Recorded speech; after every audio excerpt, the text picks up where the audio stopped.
하겠습니다. 시편 146편 전체의 말씀인데요. 1절부터 10절까지 제가 봉독해 올리도록 하겠습니다. 할렐루야, 내 영혼아 여호와를 찬양하라. 나의 생전에 여호와를 찬양하며 나의 평생에 내 하나님을 찬송하리로다. 귀인들을 의지하지 말며 도울 힘이 없는 인생도 의지하지 말지니 그의 호흡이 끊어지면 흙으로 돌아가서 그날에 그의 생각이 소멸하리로다. 야곱의 하나님을 자기의 도움으로 삼으며 여호와 자기 하나님에게 자기의 소망을 두는 자는 복이 있도다. 여호와는 천지와 바다와 그 중에 만물을 지으시며 영원히 진실함을 지키시며 억눌린 사람들을 위해 정의로 심판하시며 줄인 자들에게 먹을 것을 주시는 이시로다.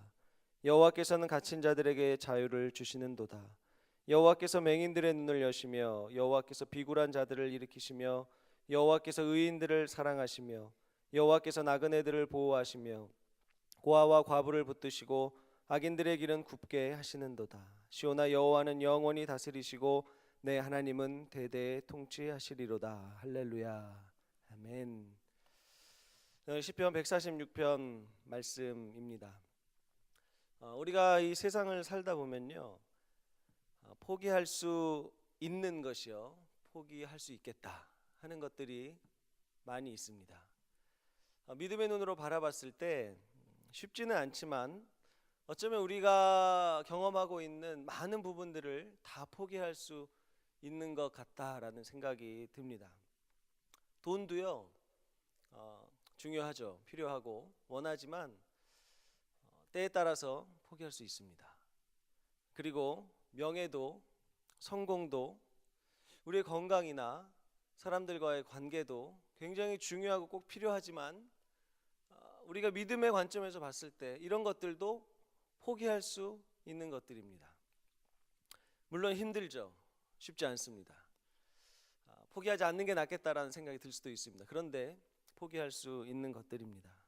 하지만 이런 모든 것들을 다 포기한다고 하더라도 우리가 일생을 살아가면서 절대로 포기해서는 안 되는 것, 포기하지 말아야 할 것, 그것이 한 가지가 있습니다. 바로 할렐루야, 이 고백입니다.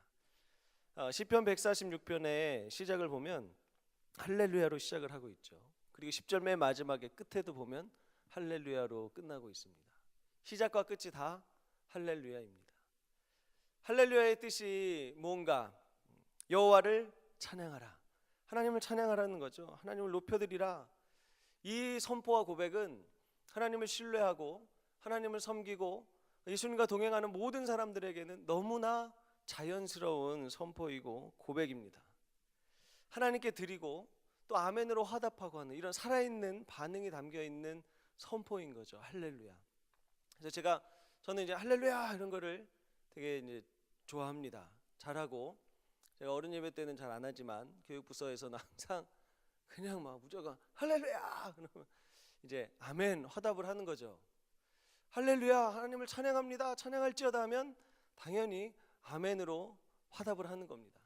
근데 어떤 때는 이제 제가 성량 조절을 잘 못하면 할렐루야 막 깜짝이야 뭐야 왜 그러세요 이럴 때도 있는데, 할렐루야 하면 아멘으로 우리가 화답을 하는 하나님과의 살아있는 관계를 표현하는 것이죠. 우리가 할렐루야를 외칠 수 있고 아멘으로 화답을 할 수 있다는 것은 하나님과의 그만큼 신뢰 관계가 되어 있다는 이야기입니다. 하나님과 우리가 신뢰 관계가 되어 있지 않으면, 우리가 하나님을 신뢰하지 않는다면 할렐루야라는 고백을 할 수가 없습니다. 하나님을 전심으로 찬양을 할 수가 없는 거죠. 하나님을 신뢰할 수 없다면 하나님을 기쁘게 찬양하기가 어려운 겁니다. 그렇기 때문에 이 고백, 선포하고 화답하고 하는 이 고백은 정말로 믿음의 사람들에게 살아있는 그런 능력의 고백이기도 한 것이죠. 오늘 말씀을 보면 1절과 2절에 시편 기자가 이렇게 시작을 합니다. 할렐루야, 내 영혼아 여호와를 찬양하라. 나의 생전에 여호와를 찬양하며 나의 평생에 내 하나님을 찬송하리로다. 생전에 여호와를 찬양하고 나의 평생 동안 하나님을 찬송하겠다, 이 고백으로 시작을 합니다. 이것은 단순히 한 사람의 고백뿐만이 아니라 성경 전체를 통해서 끊임없이 반복되어지고 있는 고백이에요. 믿음의 사람들이 어떻게 한순간만 하나님을 찬양할 수 있겠습니까? 어떻게 내 마음에 들 때만 하나님을 찬양할 수 있겠습니까? 내가 온종일 호흡이 있는 한은 내 평생 하나님을 찬양하겠습니다. 이 고백은 군데군데 찾아볼 수가 있습니다. 먼저 또 시편에 보면 호흡이 있는 자마다 여호와를 찬양할지어다 라는 것, 우리가 너무 잘 알고 있는 말씀이죠. 내가 숨쉬고 있는 동안 하나님을 찬양할 것이다.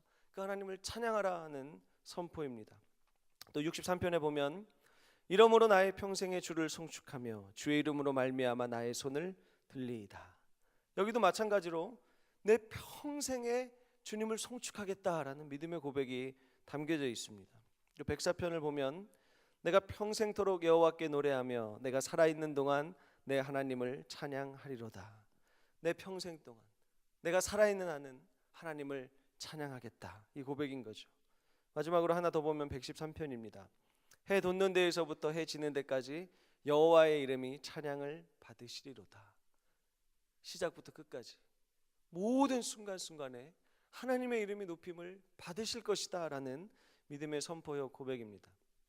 그래서 우리에게도 이 땅을 살아가는 동안 끊임없이 해야 할 고백이 하나님을 찬양한다는 이 고백이고, 우리가 천국에 가서도 하는 것이 이겁니다. 보좌에 계신 하나님과 어린 양이신 예수 그리스도와 함께 만국을 통치하게 됩니다. 그리고 나서 우리가 하는 것이 하나님께 경배하는 것, 하나님을 예배하는 것, 찬양하는 것, 예수님을 찬양하는 것, 이것이 우리가 영원토록 할 일입니다. 이것은 선택이 아니고 해도 되고 안 해도 되는 것이 아닙니다. 모든 사람들이, 하나님을 섬기는 모든 사람들이 평생토록 영원토록 할 것, 그것이 바로 이 찬양의 고백인 것입니다. 오늘 저녁에 저와 여러분 모두가 하나님을 향한 이 진지한 찬양의 고백이 회복되어지는 밤이 되기를 원합니다. 아멘. 예전에 성경 공부를 한번 인도한 적이 있었습니다. 복음의 내용을 구체적으로 다루고 정말로 우리가 어렴풋이 알던 그 복음의 내용이 무언가, 예수님이 뭐라고 말씀하셨는가, 또 사도는 뭐라고 말씀을 하셨는가, 복음에 대해서 구체적으로 다뤘던 성경 공부반이 하나가 있었어요. 중반이 넘어서서 한 집사님께서 찾아오셨습니다. 교회에서 굉장히 열정적이신 분이었어요. 누가 봐도 인정할 만한 그런 분이셨습니다. 그분이 이렇게 고백을 하시는 거예요. 자기는 여태까지 율법주의적인 신앙생활을 한 것 같다. 너무 열심히 했는데 자녀 교육도 그렇고 교회 교사를 하고 계셨어요. 군데군데 섬기지 않는 곳이 없었습니다. 근데 이분이 하시는 말씀이, 내가 했던 이 모든 것들이 율법주의와 같이 하나님을 두려워하면서 경외하는 것이 아니라 무서워하면서 혼날까봐, 하나님께 잘 보이기 위해서 내가 더 열심히 해서 하나님께 인정을 받아야지, 사람들에게도 칭찬을 받아야지, 내가 이걸 열심히 하면 하나님께서 날 예뻐해 주시겠지, 내가 이걸 하지 않으면 하나님께서 나를 혼내시겠지, 이 부담감으로 지금껏 신앙생활을 하면서 섬기셨다는 거예요. 그런데 복음이 무엇인가 다시 듣고 예수님을 고백하고 그 복음 안에서 진정한 자유함을 얻으니까 집에서 설거지를 하시다가요, 갑자기 그냥 입에서 찬양이 터져 나오셨대요. 그 이야기를 저한테 와서 하시는 거예요. 찬양은 교회에서는 했는데, 예배 시간에는 했고, 갖춰진 모임에서는 찬양을 했는데, 실제로 생활 속에서 내가 하나님과의 그 친밀한 관계 속에서 나도 모르게 자유롭게 일하면서 이렇게 툭 튀어나온 경험이 처음이라는 거예요. 정말로 하나님과의 관계가 회복되어지고 복음의 능력이 회복되어지고 이 안에 살아계신 하나님과의 그 관계가 새로워지니까 찬양이 터져 나오는 겁니다. 너무 자연스러운 거예요. 하나님의 백성이 하나님을 높여드리는 것이 그만큼 자연스러운 것입니다.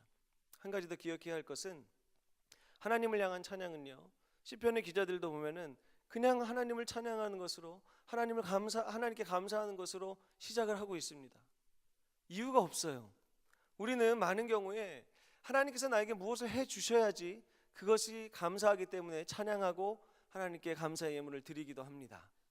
전혀 잘못된 것은 아니지만 시편의 기자들, 성경에 나오는 많은 사람들, 하나님의 사람들의 고백은 하나님께서 나에게 무엇을 해 주셔서가 아니라 하나님 그 자체를 찬양하고 하나님의 존재, 그리고 하나님의 성품을 노래하는 고백이 굉장히 많이 있습니다. 우리가 한번 다시 생각해야 할 부분이죠. 내가 어려운 일이 있었는데 기도했어요. 그것을 하나님께서 들어주셨어요. 그래서 감사하는 것, 누구나 할 수 있죠. 그런데 이것과 상관없이 하나님께서 나에게 무엇을 해 주셨느냐 안 해 주셨느냐가 아니라, 내가 기도하는 것이 이루어졌느냐 그렇지 않느냐가 아니라, 하나님은 하나님이시기 때문에 찬양을 받기 합당하신 겁니다. 그렇기 때문에 우리는 이 고백을 멈출 수가 없는 거예요. 내 생활에 아무 일도 일어나지 않아도, 아니면 오히려 어려움이 찾아온다 할지라도 하나님을 찬양하고 하나님을 높이는 일은 멈출 수가 없는 겁니다. 그것이 이 믿음의 고백이죠. 오늘 이 146편을 기록한 기자는 1절과 2절 이렇게 시작한 후에 3절에 그러면 우리가 하나님을 찬양하는 사람들의 모습이 어떻게 삶을 살아가야 할 것인가 구체적으로 이야기를 하고 있습니다. 3절을 보면 귀인들을 의지하지 말며 도울 힘이 없는 인생도 의지하지 말지니, 이렇게 말씀을 하고 있습니다. 귀인들을 의지하지 말아라. 도울 힘이 없는 인생을 의지하지 말아라.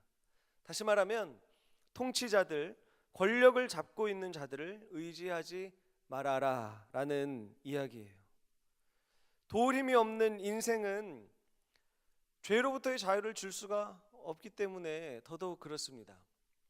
우리는 죄 가운데 있기 때문에 이 죄가 씻음 받아야 되고 구원을 얻어야 되죠. 착하게 사는 것, 선하게 사는 것, 소유를 쌓는 것으로 이 문제가 해결되지 않습니다. 반드시 피 흘리는 예수 그리스도의 십자가의 죄사함이 있어야 하는 것이죠. 그런데 세상에 있는 어떤 통치자도 어떤 부유한 사람도 그 누구도 이 문제를 해결해 줄 수는 없습니다. 우리 삶에 조금 도움이 될 수는 있겠죠. 그러나 이 문제에서 우리를 해결해 주지 못해요. 우리가 결국 의지하고 우리가 따라가야 할 분은 바로 예수 그리스도이시고 하나님이신데, 우리는 자꾸 통치자들, 권력이 있는 사람들, 힘이 있는 사람들, 부유한 사람들을 의지하려는 경향이 있습니다. 오늘 말씀엔 그들을 의지하지 말아라 라는 거예요. 그런 힘들을, 그런 사람들을 의지하지 않는 것은 어떻게 보면 우리의 본성을 약간 거스르는 것 같아요. 자연스럽지가 않아요. 왜냐하면 우리는 눈에 보이는 것에 영향을 많이 받기 때문에 그렇습니다. 우리가 어려운 일을 만났을 때 하나님 앞에 꿇어 엎드려 기도하기보다는 눈에 보이는 어떤 도움이 될 만한 것이 있으면 그 사람을, 그 대상을 찾아가는 것이 우리에게는 더 자연스럽습니다. 더 쉽게 느껴져요. 하나님 앞에 기도하며 꿇어 엎드려서 주님과 씨름하기보다는 누군가에게 이야기를 하고 전화를 하고 하는 것이 우리에게 더 익숙해 보인다는 겁니다. 주변에 있는 이런 것들이 실제적으로 우리에게 더 도움이 된다고 생각을 하기 때문이에요.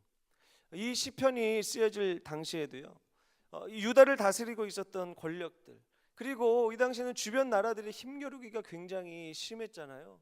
한 나라가 일어나 또 한 나라를 멸망시키고 서로 치고받고 싸우고 그러한 상황이었습니다. 이런 현실에서 힘이 있는 사람들, 권력이 있는 사람들에게 기대는 것, 자연스럽게 기대는 것, 이것이 너무 쉬워 보이는 거예요. 더 편하게 살 수 있는 길같이 보이는 거죠. 안정감을 느끼게 해주는 것이었습니다. 권력을 쫓는 사람들에게 이런 일들은 너무나 당연하죠. 우리가 일을 할 때, 직장에서도 정치를 할 때도 힘이 있는 사람, 권력이 있는 사람, 나에게 큰 도움을 줄 수 있는 사람에게 붙는 것이 더 자연스러워 보이는 것이 마찬가지입니다.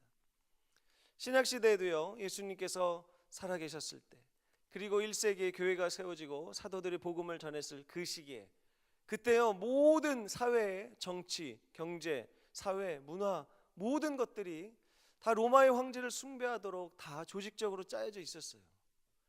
그 상황에서 그냥 그 흐름에 내어 맡기는 것이 어떻게 보면 자연스러운 삶이었습니다. 그런데 그리스도인들은 그 삶을 선택하지 않았던 거죠. 마지막 목이 베어서 죽기 직전에도 그리스도인이냐라는 질문에 아니다라고 한마디만 하면 살아날 수 있었지만, 하나님을 섬기는 사람들, 예수님을 따르는 사람들은 그러지 않았어요. 그래, 내가 그리스도인이 맞다, 이 마지막 고백과 함께 비참하게 죽임을 당했던 시대였습니다. 우리가 힘과 권력에 의지하는 것, 우리의 도움이 될 만한 것에 의지하는 것이 어떻게 보면 더 편안해 보일 수 있어요. 하지만 하나님께서는 그것을 하지 말아라 라고 말씀을 하시는 거죠. 현대를 살아가는 우리의 모습을 돌아보면 우리가 누구나 다 일상적으로 쉽게 접할 수 있는 이런 힘과 권력은 어떤 것이 있을까요? 나의 통치자와 같은 이런 것들. 우리에게 가장 영향을 주는 것은 누가 뭐라 해도 돈입니다. 지금 현대를 살아가고 있는 사람들에게 이것은 피할 수 없는 거죠. 돈을 쫓아가고 돈의 영향을 받고 있습니다. 한 가지 사회 현상을 말씀을 드리려고 해요. 우리나라는 자살률이 굉장히 높은 것으로 알려져 있습니다. OECD 가입국 중에서 오랜 시간 동안 1위를 차지했던 나라죠. 근래에 2위로 떨어졌습니다. 여러분 아쉽지 않으시죠? 1등을 해야 되는데 2등이 되다니 그런 거 아닙니다. 하여튼 2위로 떨어졌어요. 청소년 자살 비율이 낮아졌답니다. 그런데 전체적으로는 낮아졌지만 65세 이상의 자살률은 또 거기에 비해서는 올라갔다고 이런 통계가 있습니다. 그리고 우리나라의 근대 역사 가운데 이 자살의 비율이 급격하게 전년도에 비해서 그리고 후년에 비해서 유례 없이 급격하게 올라갔던 일들이 3번 있었습니다. 첫 번째가 IMF라고 불리는 외환 위기 때였고요. 두 번째가 2000년대 초반에 있었던 신용카드 대란 때 그랬고요. 세 번째가 미국발 금융위기가 있었을 때 우리나라에 유례 없이 자살률이 급등했던 시간이 3번이 있었습니다. 이 3번을 살펴보니까 공통점이 있었어요. 무엇 때문에 사람들이 자살을 선택을 했느냐? 셋 다 돈이었습니다. 돈 때문이었어요. 이것을 피할 수가 없었던 거죠. 사람들이 소망을 잃어버리고 생을 마감했는데 왜 그랬을까? 보니까 다 돈 때문이었던 거예요. 아까 65세 이상의 자살률이 올라갔다고 했습니다. 그 이유의 첫 번째도 역시 경제적인 이유로 분석이 됐습니다. 사람도 마찬가지예요. 여러분 우리가 믿고 의지했던 사람에게 실망을 했던 경우는 누구나 있으실 겁니다.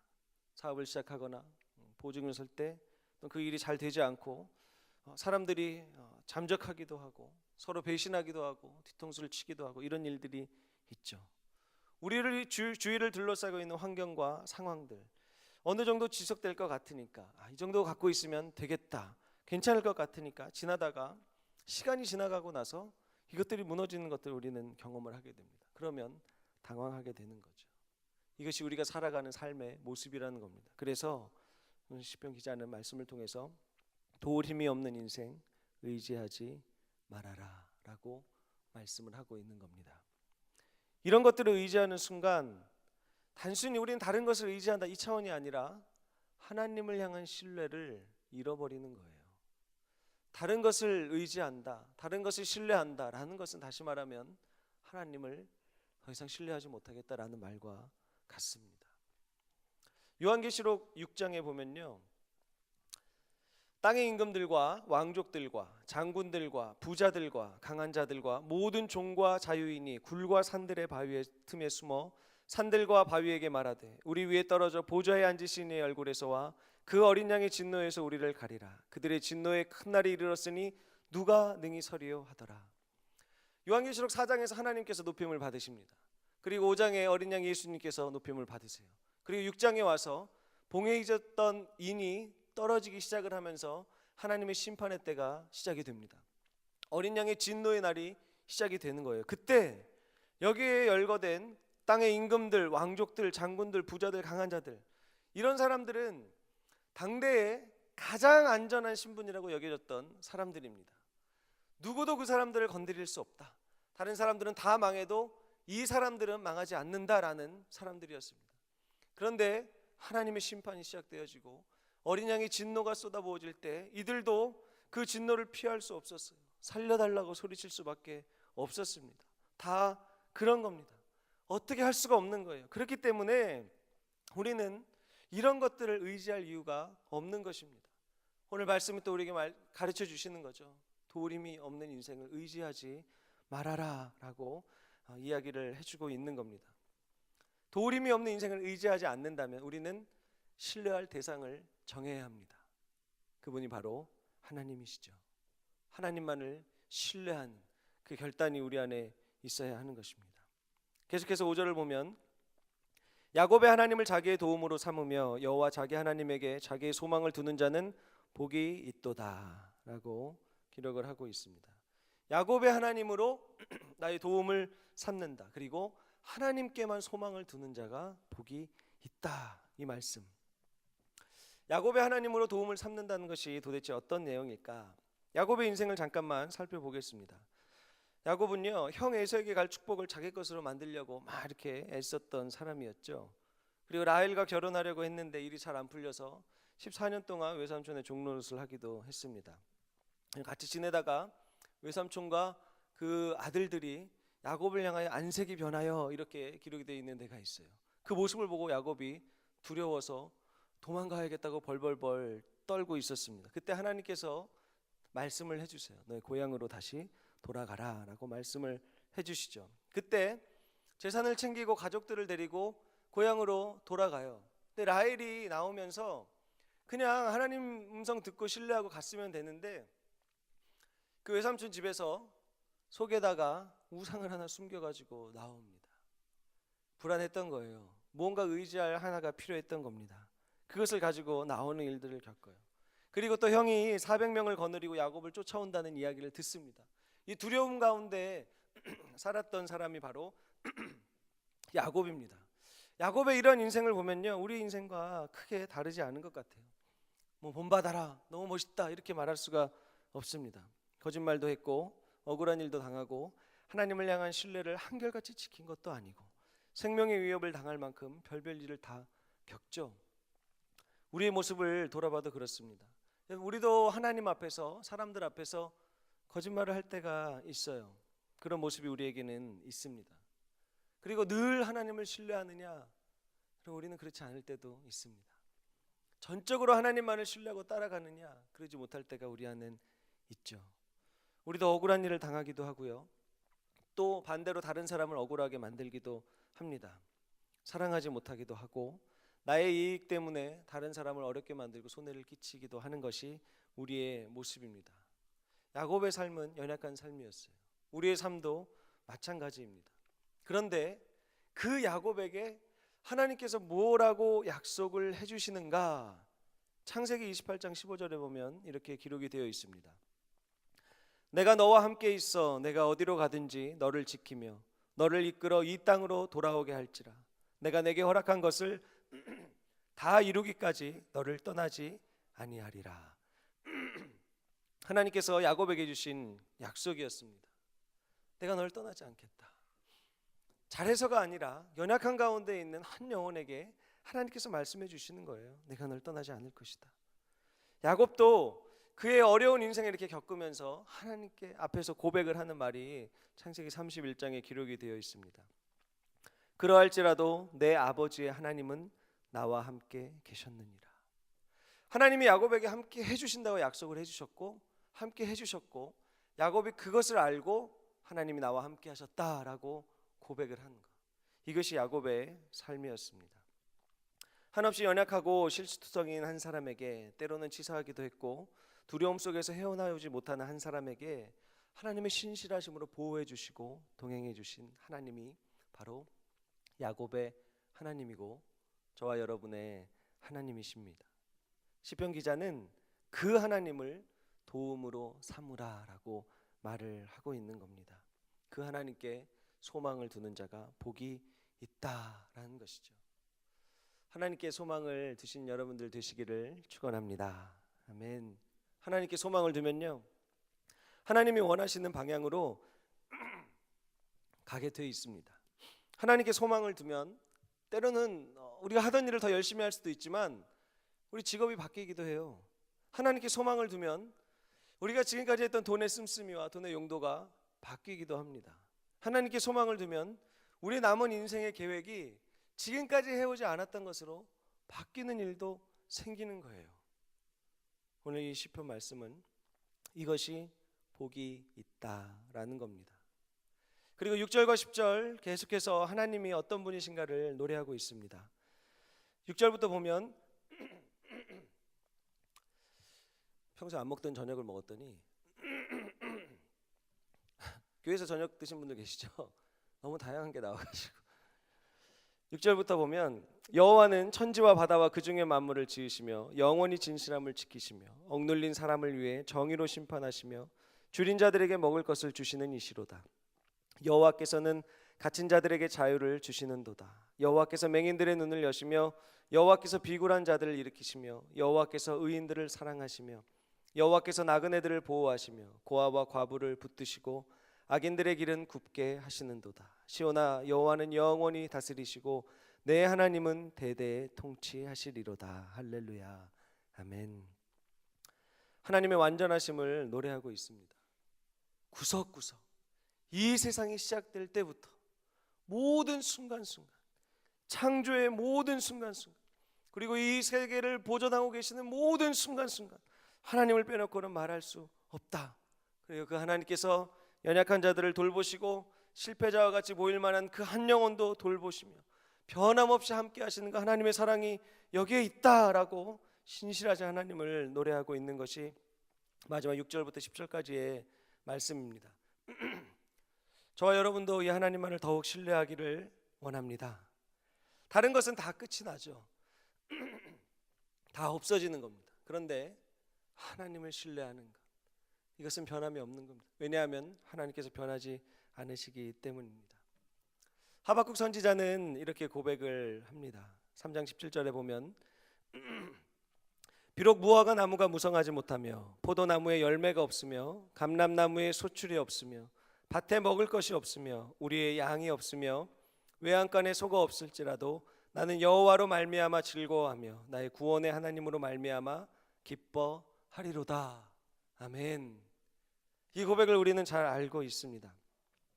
상황을 보면요, 이런 고백을 해야 한다는 걸 우리 알고 있습니다. 하고 싶죠. 저도 이런 고백 하고 싶습니다. 어떤 순간이 와도 하나님을 찬양하고 감사하는 이 고백 하고 싶죠. 근데 이 배경을 보면 이것은 단순한 고백이 아닌 거예요. 생사를 가를 수 있는 굉장히 중요한 기로에 서 있는 겁니다. 32평에 살고 싶은데 19평에만 살아도 내가 만족하겠다, 이 정도가 아닌 거예요. 1등을 하고 싶은데 내가 9등 10등 해도 만족하며 살겠다, 이 정도 차원이 아닌 겁니다. 모든 소망이 다 끊어졌을 때, 다시 일어날 힘이라고는 찾아볼 수 없을 때, 작은 불씨 하나라도 완전히 꺼진 것 같을 때, 그렇더라도 나의 도움이 되시고 나의 힘이 되시고 나의 구원이 되시는 하나님만을 기뻐하고 신뢰하며 찬양하겠다라는 고백이 바로 이 고백입니다. 이 고백이 우리에게도 있어야겠죠. 여러 가지 환경 따지지 않고 이것 때문이 아니라, 조건 때문이 아니라 하나님 때문에 찬양할 수 있는 이 고백이 우리 안에도 있어야 한다는 겁니다.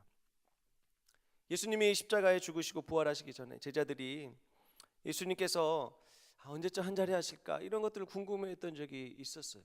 그래서 그때가 되면 예수님이 딱 왕위에 오르시면 우리도 양 옆에서 한 자리씩 할 수 있겠구나, 이런 기대를 했던 때가 있었습니다. 가만히 돌아보면 우리에게도 그런 기대가 있는 것 같아요.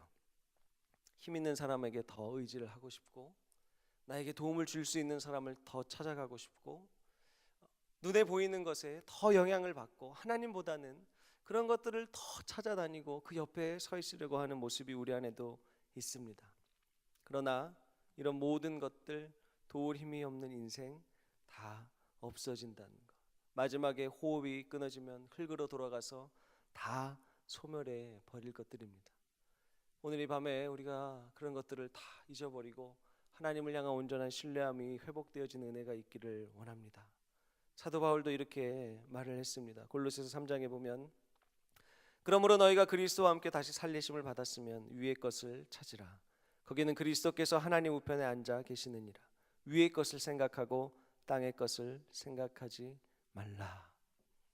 하나님만 신뢰하라는 겁니다. 평생 하나님만 찬양하라는 겁니다. 하나님을 신뢰하고 싶습니다. 정말 그렇게 해야죠. 어떻게 하는 것이 하나님을 신뢰하는 것일까? 한 가지만 더 보고 마무리를 하도록 하겠습니다. 하나님을 신뢰하면 하나님이 아닌 다른 모든 것들을 의심의 눈초리로 쳐다봐야 하는 것일까? 다 거리를 둬야 하고 경계를 해야 하고 그런 것일까? 그렇지는 않겠죠. 근래에 저에게 큰 감동을 주었던, 깨달음을 주었던 한 분의 간증이 있습니다. 한번 소개를 해드리고 싶어요. 하나님을 정말로 신뢰하고 하나님을 너무나 기뻐하고 하나님과 동행하는 걸 너무나 감격스러워하는 한 분의 고백입니다. 예전으로 돌아가면 이 두 분이 이제 집사님 부부신데, 여자분이 오랜 동안 신앙생활을 하셨고 이 남자분은 예수님을 안 믿었어요. 근데 둘이 사랑을 해서 결혼을 앞뒀습니다. 약속을 했죠.